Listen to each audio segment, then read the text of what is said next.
Welcome to Amazing Business Radio with best-selling author and customer service and business expert, Shep Hyken. Shep will talk with some of the smartest thinkers in business to help make you more successful in your professional and personal life. This is Amazing Business Radio with Shep Hyken.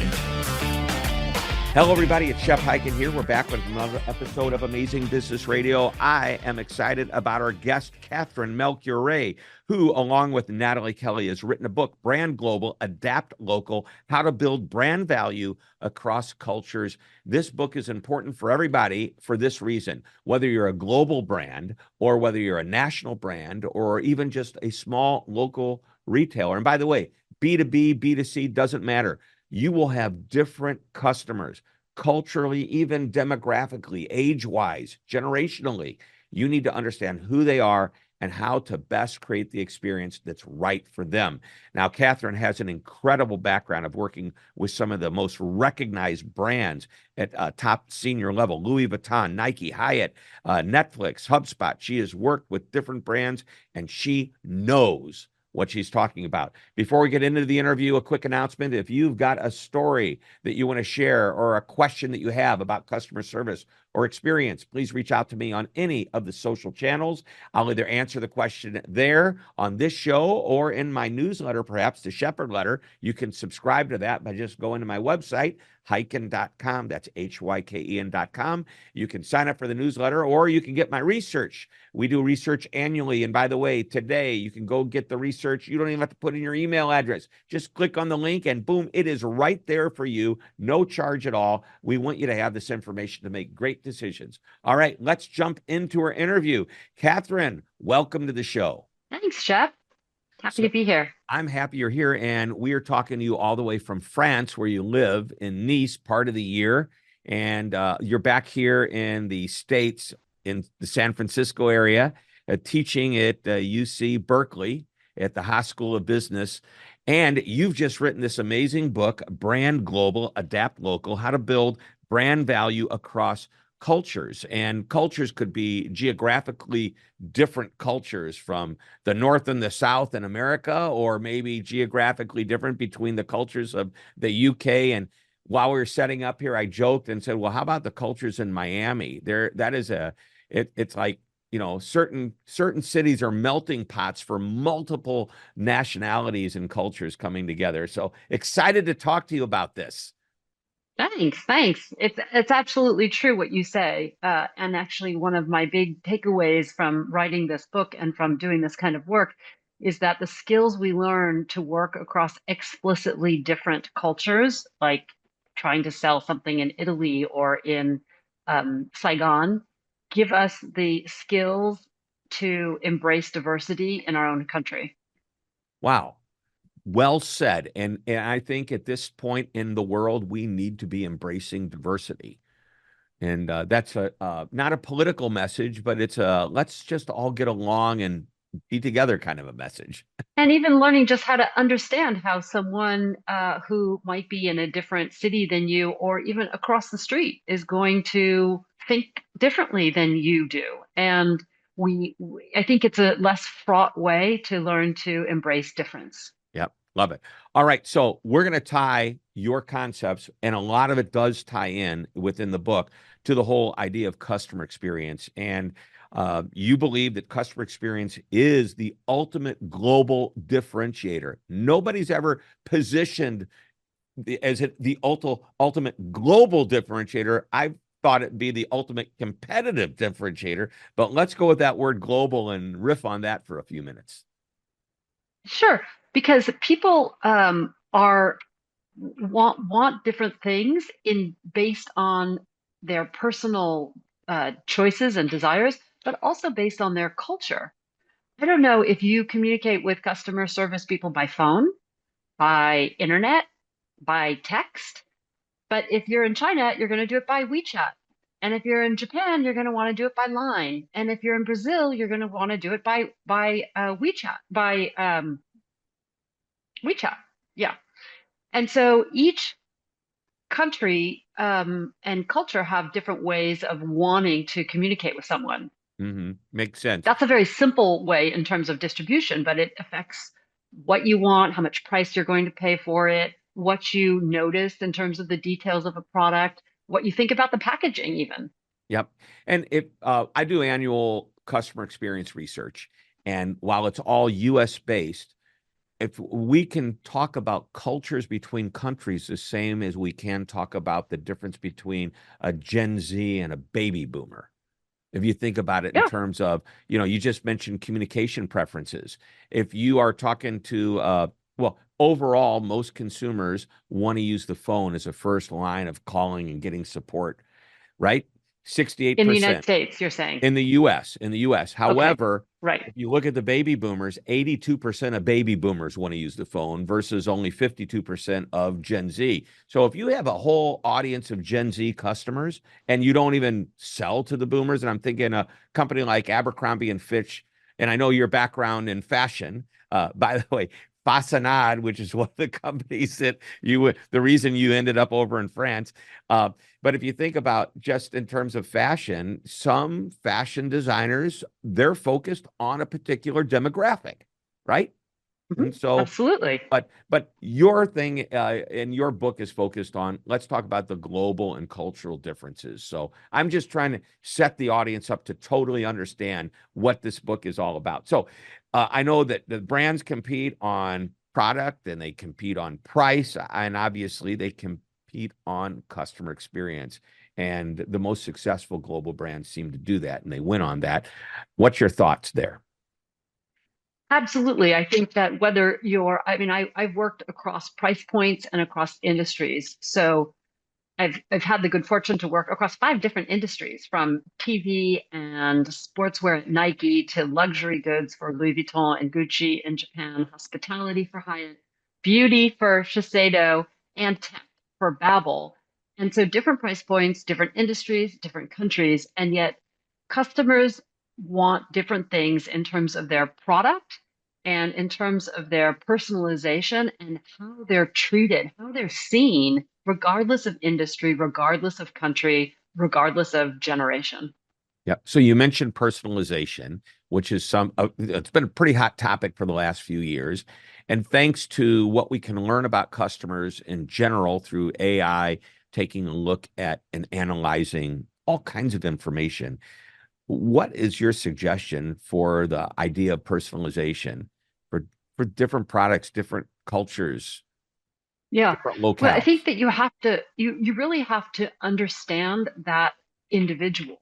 What do they want? In the US, people really like being called by their name, Hi, Shep, how can I help you? Did you enjoy this?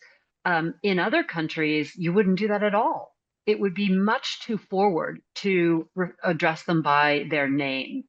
And this is where I say you have to really try to understand the culture from which your customer is coming in order to personalize and localize and customize their experience that is both right for them as a customer, right for their culture, and right for your brand. So you're talking not so much personalization about an individual as the personalization to the culture that you're addressing. And by the way, you just take it to the next level once you understand. I'm thinking to a time a friend of mine did an experiment and he walked into a store, a number of stores in the US, with basically you can see through his shirt he had the American Express platinum card. You can see through it, and he'd walk in and like waiting for salespeople to come up to him. And he said, boy, they didn't come up. And by the way, it's expected that a salesperson would come up to you and ask, can I help you? And then he went over to, I believe it was Singapore. And I jokingly say, you should have taken it and pasted it to your forehead so that people could see you had money to spend. But no, in Singapore, to approach a customer is taboo. You don't do it.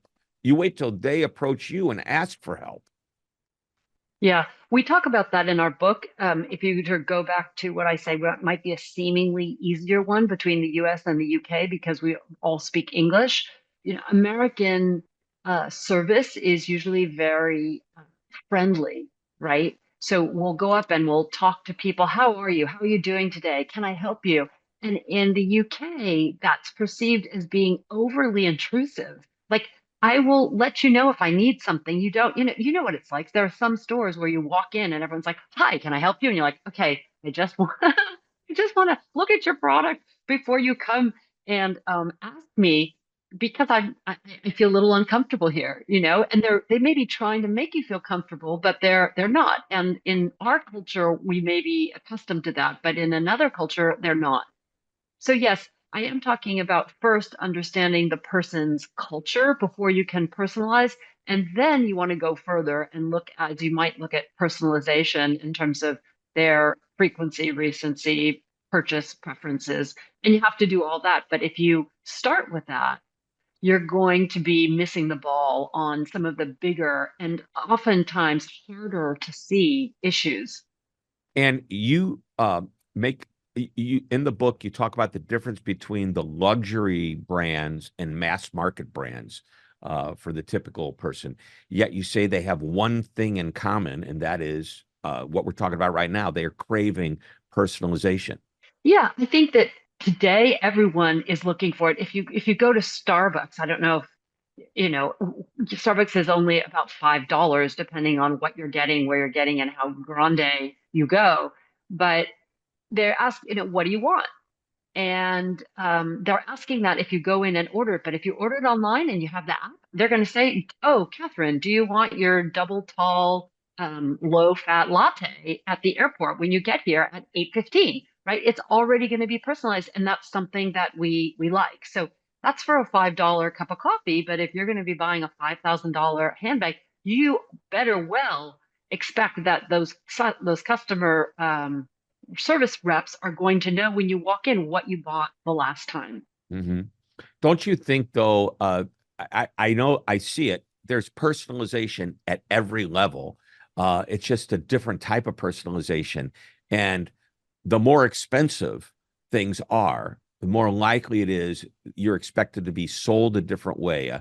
Uh, I'm not sure if I'm going to use the right term, a consultative sell, a supportive sell, create confidence kind of a selling process to make some. Because let me tell you, if I'm getting ready to now, maybe $5,000 for a handbag seems pretty expensive. So if I'm getting ready to buy one for my wife, I'm going to be asking a lot of questions, and I want you to make me feel really, really good about my purchase.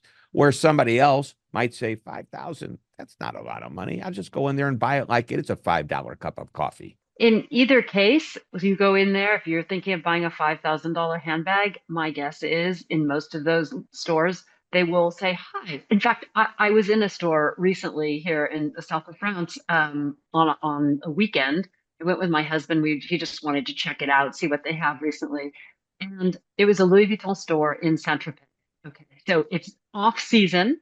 There aren't all the hordes of people there yet. So many stores were closed, but the Louis Vuitton store was open. And we walked in and we were just looking around and it was quite crowded. So there were a lot of people shopping and a lot of customer service people helping others. And yet someone came up and started talking to my husband and he said, "Oh, my wife used to work for Louis Vuitton." And I said, I worked in Japan. And they said, "Oh, would you like something to drink?" We weren't looking to buy, but making you feel at home, giving you a beverage is one of the ways that they really start to say, this is a different experience. Yeah, yeah. The only way you're going to get that beverage at Starbucks is if you pay for it, because that's what they That's sell. right. But no, seriously, you're not. Now, you walk into an Ace Hardware store, you get free popcorn. That's a differentiator. And one of the little things that they do, you go into a grocery store and they see a kid and they give all kids free cookies. These are little things you do to try to create that connection. And I think that's even more than the Exactly. luxury experience, what you're referring to. It's what can we do to create a connection to help differentiate our handbag from somebody else's handbag or our piece of hardware for somebody else's piece of hardware. So, Yeah, yeah. you'll appreciate what when I was at Hyatt, I ran the luxury brand, so Park Hyatt and Grand Hyatt globally. And in order to differentiate Park Hyatt from its competitors, the Four Seasons, the Mandarin Oriental, the Ritz-Carlton, we did research on luxury customers all over the world. And very interestingly, what we found is, yeah, you had to have high thread count sheets, good wine, nice art, all of that. But what really made a difference was being quote unquote seen and heard when you walk in the door. How do you train for that? How do you train to teach your busy hotel staff to be able to take the time to truly see someone and without necessarily asking them, are you here for a meeting? Are you here for your honeymoon? Are you in a rush? Really read them and be able to anticipate what they want. Right. And I think part of it is the training, and the other part of it is the staffing. There should probably be a higher number of people so that these people willing to spend more money for a hotel room. And after all, a hotel room is a commodity. If all you think about, there's a bed, a TV set, maybe a phone, a clock, nice towels, or just towels in the bathroom. But if I'm willing to spend 4 or 5 times more than an average rate of a hotel room, I expect nicer, even though it's the same thing. I got a place to stay tonight and sleep. Very good. Let's take a short break. When we come back, I want to dive into some more of the book. And by the way, the book, if you're listening to this episode today, it's actually released today. And the book is Brand Global, Adapt Local, How to Build brand value across cultures. And we are talking with Katherine Melchior Ray. Don't go away. We'll be right back. Shep Hyken here with an offer that won't cost you a cent. You may have heard me talk about my annual customer service and experience research. We've surveyed thousands of customers matching the U.S. Census for age, gender, ethnicity, and geography, and we find out what customers love, hate, and want in a customer experience. What's the number one customer experience that almost every customer desires? What makes them come back? What makes them leave? Why won't they fill out surveys? What do they think of AI? Well, these questions and more are answered in the research. You can download the full report by going to hyken.com and clicking on the research tab at the top. Like I said, it won't cost you a cent, but it may make you or save you thousands and thousands of dollars when you understand your customers' expectations. Again, the website is www.hyken.com. You're listening to Amazing Business Radio with best-selling author and customer service and business expert, Shep Hyken. We're back on Amazing Business Radio. We're talking with Katherine Melchior Ray, who is the author of Brand Global, Adapt Local, How to Build Brand Value Across Cultures. And by the way, that is written with Natalie Kelly. And we're talking about the differences between the customers that you have and recognizing the importance of knowing that and adapting to it if necessary. And especially, you don't even have to be a global brand. You don't have to be a national brand. You could be totally local, but you must recognize the difference between your customers, whether it be age, whether it be culture, whether it be whatever the differences are. You need to be cognizant of what they are. All right. I want to dive into the book, Katherine, a little bit more. I know you've given us an overview of this whole concept of personalization on the global level and why we need to adapt, but let's talk about some specifics. So I'm going to ask you to share like your favorite ideas and maybe favorite chapters of the book. Okay. I know that's tough. Well, It's like asking you what your favorite, child is, but they're yeah. Yeah, it's true. I have a lot of them because I start with some introductions to marketing and branding because again, working across different cultures, I want to make sure that we share the same common understanding of what those mean. But I have to say, I think my favorite chapters are in the heart of the book, where we talk about how to adapt product, service, communication, storytelling, and those are chapters 6, 7, and 8, really in the heart of the book. I like those the best because there are lots and lots of stories of how Kit Kat, as a chocolate bar, adapts its flavor to different cultures and their taste profiles. So you're telling me, hold on, a Kit Kat bar that I buy here in the US is going to taste different than if I go over to Germany. It depends which Kit Kat bar you buy, but yes, there are different kinds of Kit Kat bars, some that you can only buy in foreign countries. In fact, Japan has hundreds of different kinds of Kit Kat bars that are not sold anywhere else. Wow. I didn't know that. Boy, Yeah. and I thought it was easy to be in the candy business.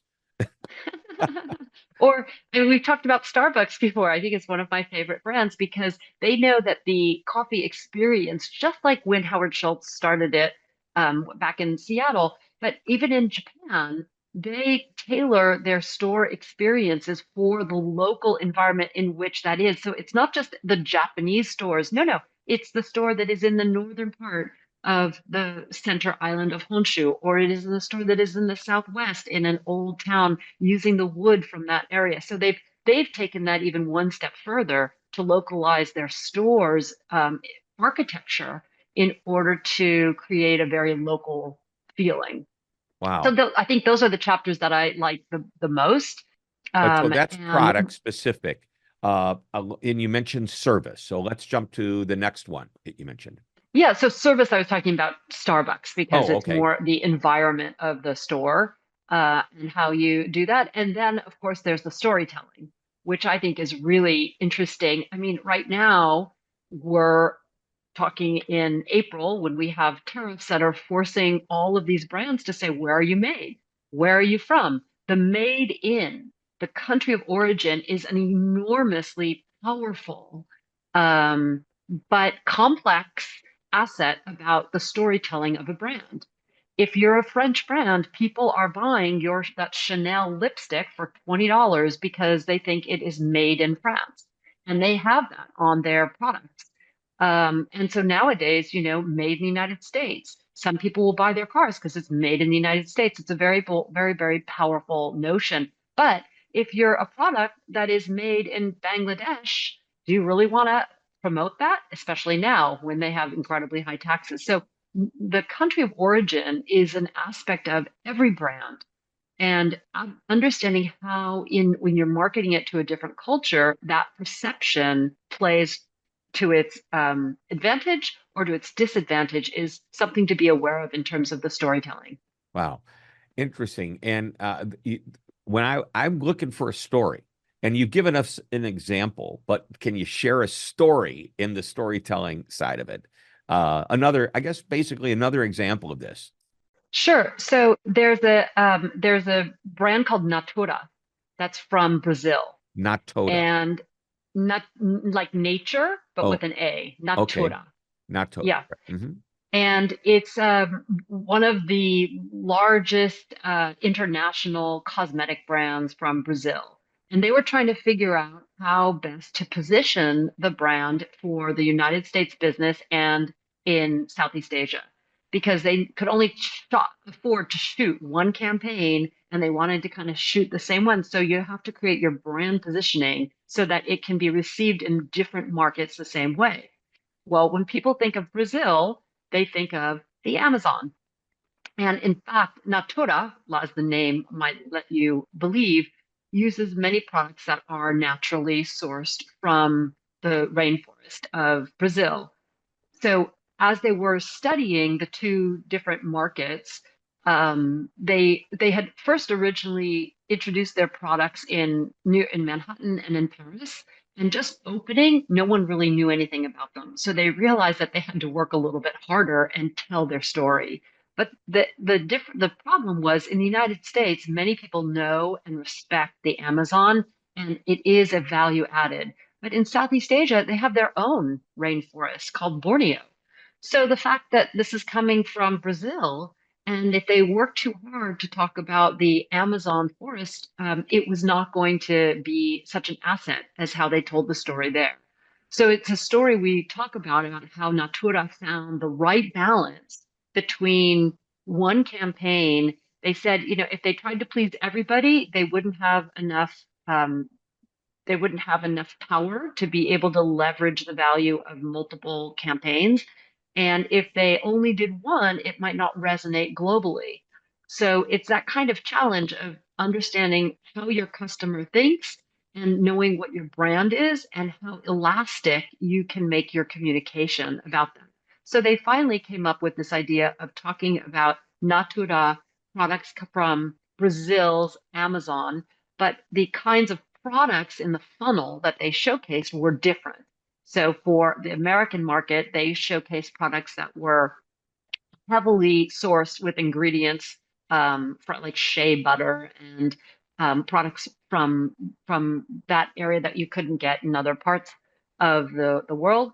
And in Malaysia, for instance, they would tailor their products to other um, ingredients that were not as referenced, not as iconically understood to be rainforest sourced. Yep. Wow. Interesting. I mean, I'm fascinated by this, and obviously the book has a lot of information about this, and I really think it's important to have that mindset. And again, I want to emphasize for those listening, we're talking about global differences, but it all applies on the local level as well. If you're just a small retailer or you're a national retailer or regional retailer, you're going to understand different customers have different needs. There's lots of questions. Boy, I wish I could ask, but we are about out of time. And I want to ask the final question. Is there one last nugget of information? And let's shoot for something out of the book that you want to share. Yeah, I think it's about building a relationship with your customer at the end of the day. And this is something that would be true if it's in the US, but particularly internationally, because Americans are very well known for being transaction oriented. You know, what am I going to get from this? And brands and businesses in other cultures are much more about the relationship. I want to get to know this brand or this company before I choose to invest in it. And whether that is on the business side or whether that's on the consumer side, I would say remember to have cultural humility and create a relationship with your customer. That's something that every brand would like to do, I believe, because at the end of the day, it's cheaper to keep a customer than No it is doubt. to acquire a new one.